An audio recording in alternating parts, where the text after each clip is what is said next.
Hello, hello. I know I don't review movies too often anymore on this channel, but I reviewed the first Mortal Kombat and it got a few more views than my videos usually do, and I got to see a cool advanced screening of Mortal Kombat 2. Got some cool swag too. So let's review this one. Take a look.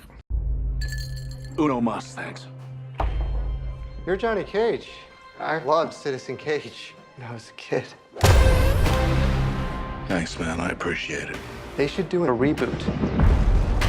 Nobody wants that. Shit went out in the 90s. Johnny Cage, you have been chosen to fight. Tell me you're not some crazy fans.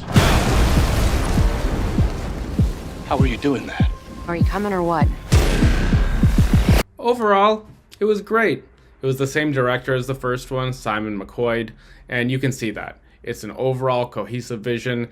It carries the story over from the first one. I find a big issue with franchise films is when they get different directors, but this is a lesson to Hollywood. Always get the same people back. The cast comes back too. It is so violent. Violence has always been such a big part of this IP that I'm happy to see it back and in droves.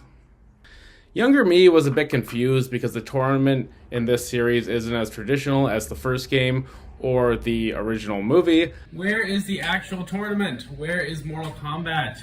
I didn't realize at the time that the first movie is the first round of the tournament, and this movie is the second round, and maybe the final round of the tournament.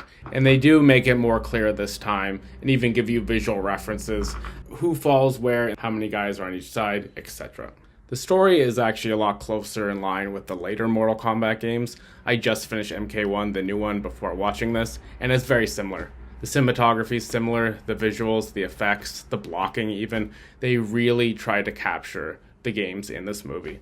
You can tell that is made with love. There are ample references, maybe a bit too many, but you get to see there's a big cameo. I will not talk spoilers till the end, but my theater went wild when a certain someone came on screen. Maybe it's a bit annoying when they call something a flawless victory when it's clearly not a flawless victory, but I appreciate them trying. There's maybe a tiny bit of a protagonist shift here from the last one. Again, no spoilers, but I think Johnny Cage as a character is used so well because he is the audience. He's always asking questions, and if you bring someone who's not familiar with Mortal Kombat, they'll get all their questions answered with Johnny Cage.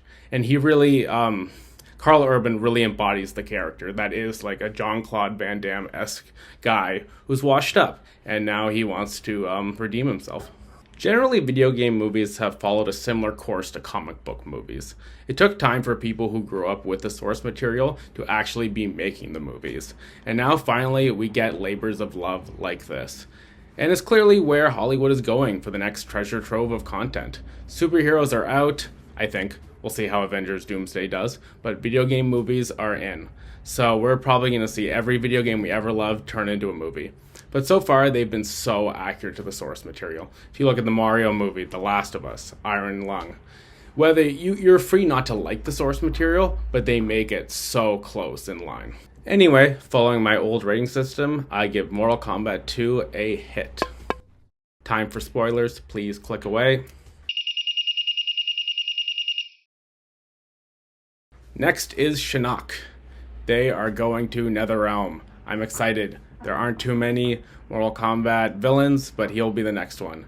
And I'm sure they'll hit it out of the park. And honestly, fuck Cole Young.